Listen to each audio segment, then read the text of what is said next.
Hi, this is Ike from Groovy Entertainment. Today we got another record to play for you. Today, record Little Mermaid from 1963. So let's get started.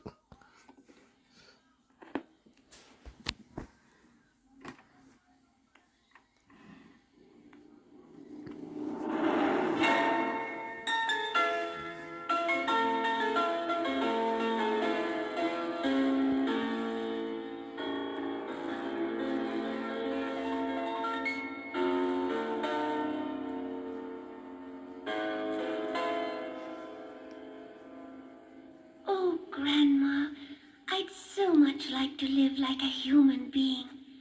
Is it really true that human beings don't have a fishtail like we have? I don't understand you at all.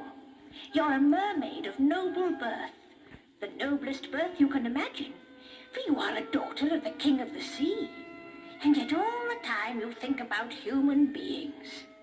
Our kingdom under the sea is the widest and most beautiful in the world. We look after you here to the best of our ability.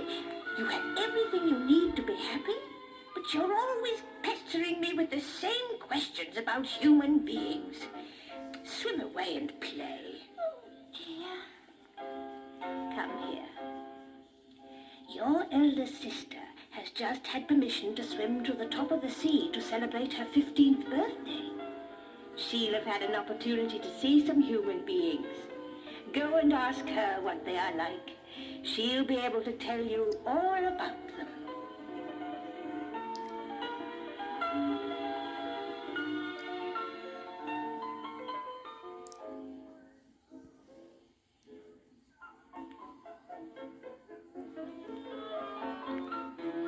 Tell me, dear sister, is the country where men live a beautiful one? Oh, it's not at all bad. Grandma wasn't lying when she told us about it. The towns seemed to me to be very big when I saw them in the moonlight. Mind you, our palace is much more beautiful than anything they've got there. Our palace has got lovely doors made of shell, which open and close in the gentle streams of the current. And the sky up there isn't as beautiful blue-green as our sea is, and there aren't any beautiful foamy waves. In another 4 years, I'll be 15 years old.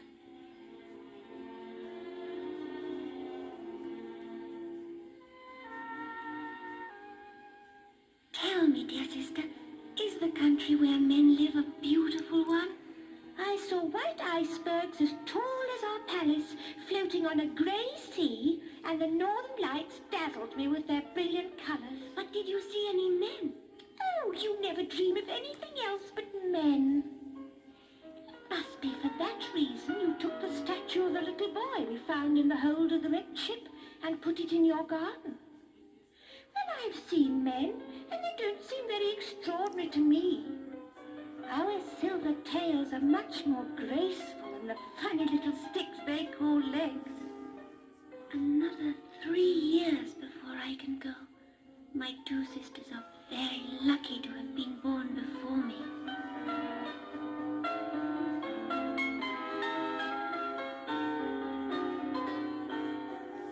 Tell me, dear sister, is the country where men live a beautiful one?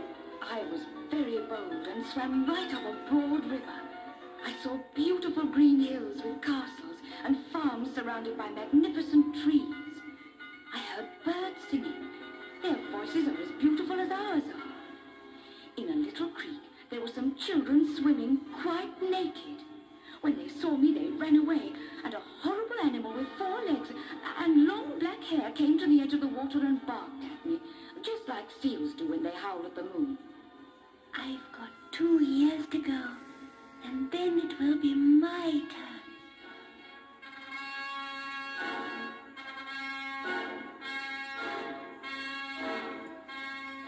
Tell me, dear sister, is the country where men live a beautiful one?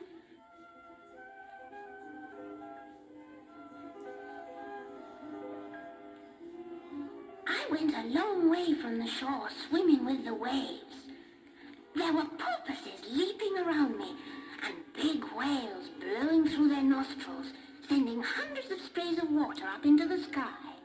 Just 1 more year, and then at last I'll be able to go with you and see for myself the land that men live in.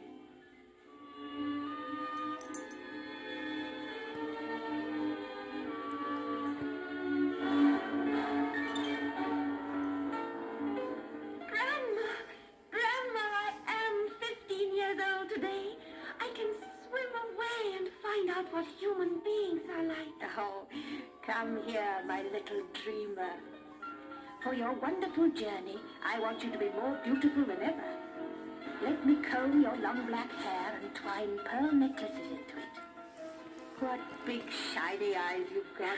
They're like sapphires. Now, don't move. I'm going to tie oyster shells to your tail. Oh. That's a sign of your noble birth. Oh, they're very heavy. I'm so impatient to get away. You've got to put up with a certain number of things in order to be beautiful.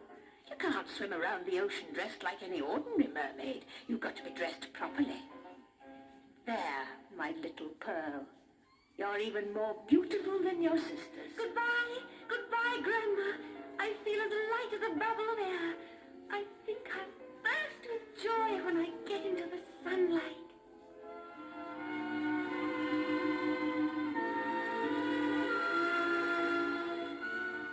Well, little mermaid, is the country where men live a beautiful one? Oh, yes, it is beautiful. Everything you told me about it is true. But I'm exhausted now, and there's only one thing I want to do, and that is to go to sleep. Good night. What a strange little creature she is. Just you see, she won't act like any one of us. She won't say anything about her journey.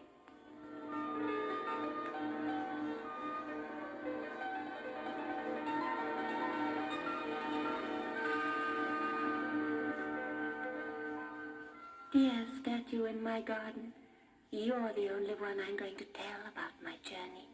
You come from up there, and you're the only one who can really understand me.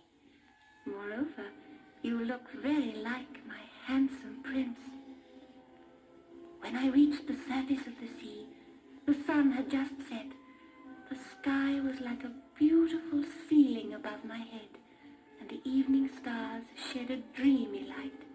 The air was soft and fresh. The sea was calm without a ripple on it.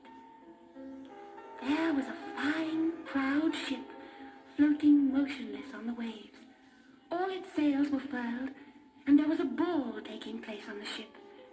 The sound of music floated on the air. I went up to the ship, and through one of the portholes, I saw a crowd of wonderfully dressed men and women. But the handsomest of all the people there was a young prince with big, dark eyes. At one moment, I was very, very frightened, for suddenly thousands of suns and stars of fire of all colors were launched from the ship, and they fell in a shower into the sea. Somebody shouted, "Oh, what a beautiful firework!" In the middle of the night, tired out with their dancing, the people on the ship went to bed. Then, suddenly, a terrible storm broke out. The ship fought against it, riding on the tops of the waves, then plunging into the deep troughs between them. But all at once, the main mast fell over, blown down by the fierce wind. The hull was split in two, and the ship sank very quickly.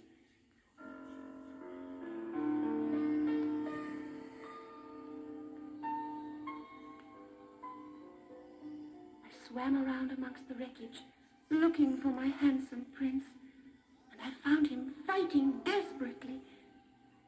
Do you know, statue, at first I was happy to think he was coming down to my father's palace. Then I remembered that men die when they come to the bottom of the sea. So as he was fainting, I held him up and kept him from sinking beneath the waves. When day came, I took him very gently and laid him on a sandy beach. I hid myself behind a rock, and I saw a group of young girls coming out from a big white hut. One of them came up to the prince and touched his eyes. He opened them and smiled. After that, they took him into the big hut. I never saw him again, and he doesn't even know my name. And that is why I'm so sad, because he doesn't know it was I who saved him. I'm sure I shall never see him again.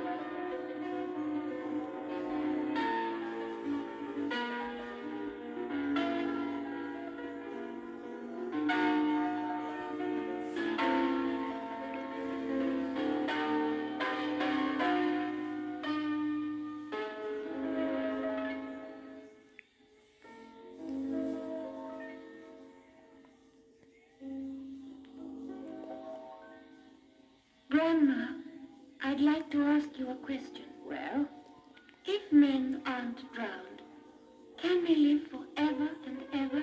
oh no, they die much quicker than we do. But there is one thing about them. They've got an immortal soul which lives after their body has crumbled into dust. Their souls rise into the heavens, right up to the shiny stars.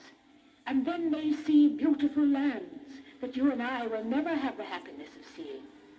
We live 300 years or so, and then we turn into foam on the crest of a wave.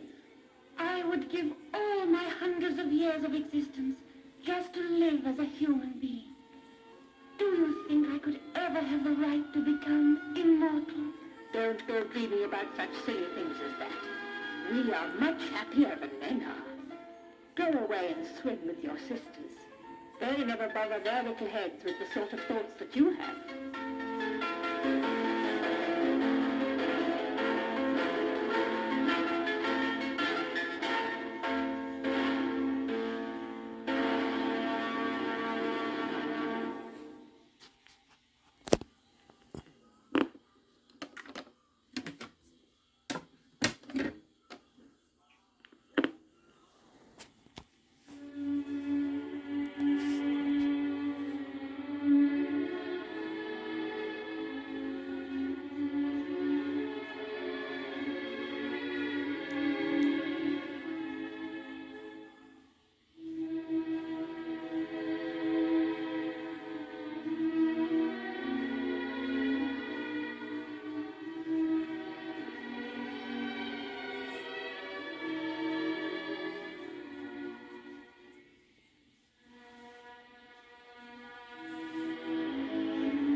Well, little girl, it must have required a lot of courage for you to come and see me. You had to swim into all my whirlpools, hadn't you? And then you had to go past my sea serpents and escape their twining coils and their thousand gaping mouths that were ready to eat you. Oh, Mistress of the Dark Depths, I was terribly frightened. I knew you were. I knew you were. And you've done all this simply because you want to see your dark-eyed prince again. You're very, very silly, my dear creature.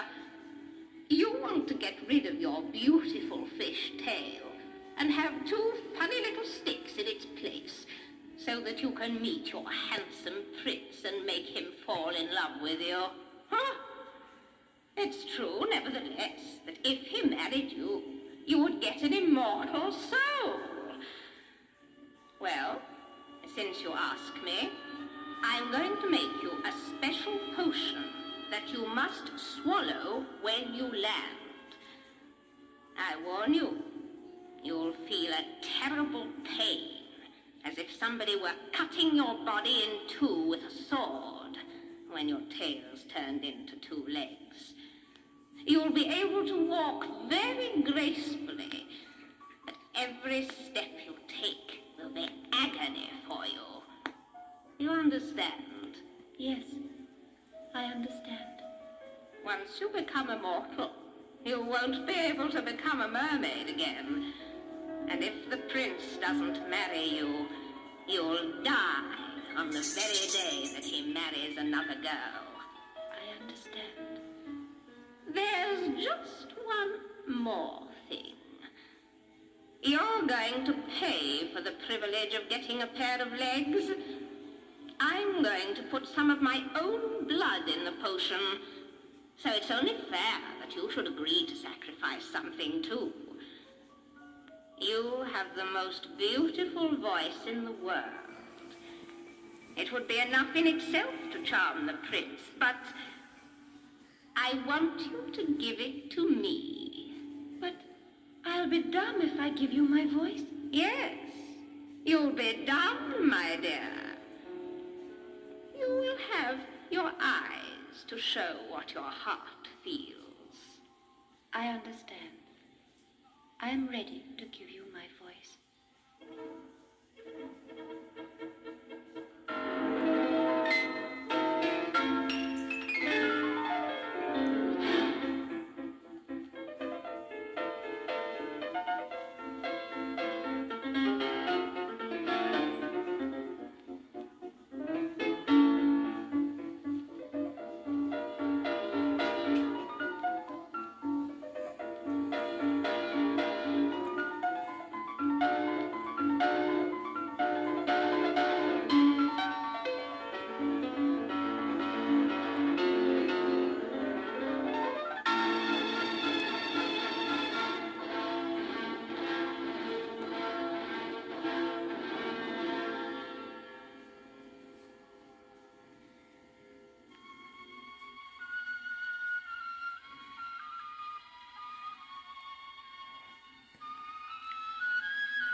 Well, girls, have you been able to find out about the little mermaid?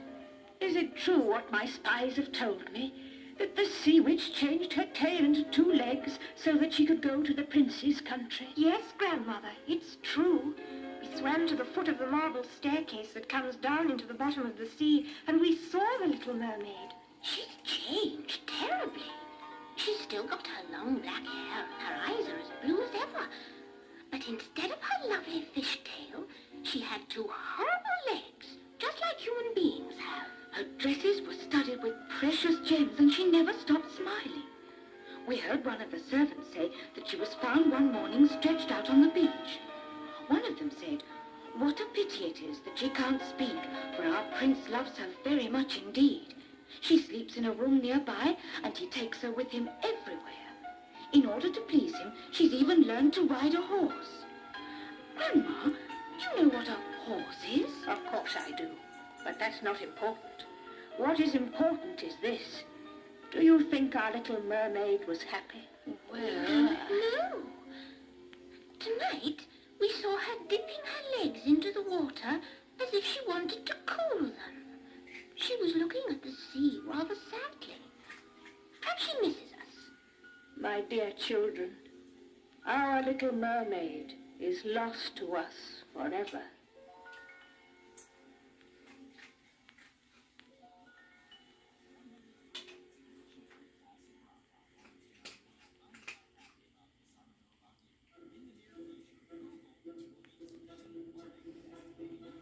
Sea witch, you can be satisfied.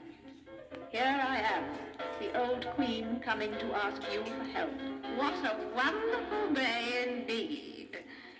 And you're begging for help from me. You, the proudest person in the sea. What can I do for you? You know perfectly well what you can do for me. That may be, but I'd rather hear it from your own lips. Tell me what it is. I'm forced to do exactly what you wish. I am coming to you because I've learned that the prince is soon to marry a girl from the land. Yes. He's going to marry the young princess that he saw when he opened his eyes on the beach. He always thought that it was she who saved him from the sea, and not the little mermaid. Yes. What you don't say is that on the wedding night, the little mermaid is sure to die. I don't want the little mermaid to die. Ask me for anything you like, and I'll give it to you. I agree to help you. But you needn't worry. I'm not kind-hearted. I hate soft ideas like that. I've always wanted to have your other granddaughter's hair. Cut off their hair and bring it to me. And just to make a good bargain, you can add your own. I'm completely in your power. What will you do in exchange? I'll give you a dagger for the little mermaid. On the wedding night, when the prince and his wife have gone to sleep, she can plunge this dagger into his heart. His crimson blood will flow over the mermaid's feet, and gradually she'll get her fishtail back again. All she'll have to do then is to swim away into the waves and live again with you, just as she used to. I warned her about it. I warned her. I warned her.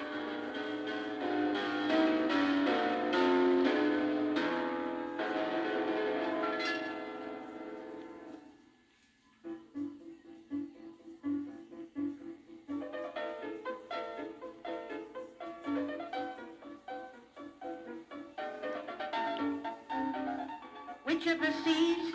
You played a trick on us. Oh, no. I kept my side of the bargain. What happened to the little mermaid? We gave her the dagger as you told us to. We told her to plunge it into the prince's heart when he was asleep. She looked at us sadly and threw the dagger into the sea. The sea became red immediately. And then she jumped into the waves. The sun was setting. Suddenly, before she had even touched the surface of the waves, the little mermaid disappeared from sight like a flame that has been blown out by an invisible wind.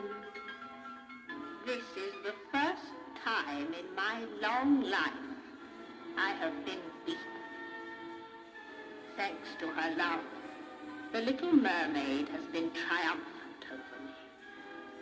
She sacrificed herself so that the prince could be happy with his young wife. She has become a spirit of the air. Will we ever see her again? No, you'll never see her again. She is lost to you forever.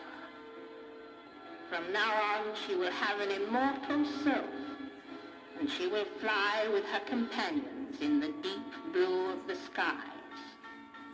All her past sadness is forgotten. She has found eternal happiness.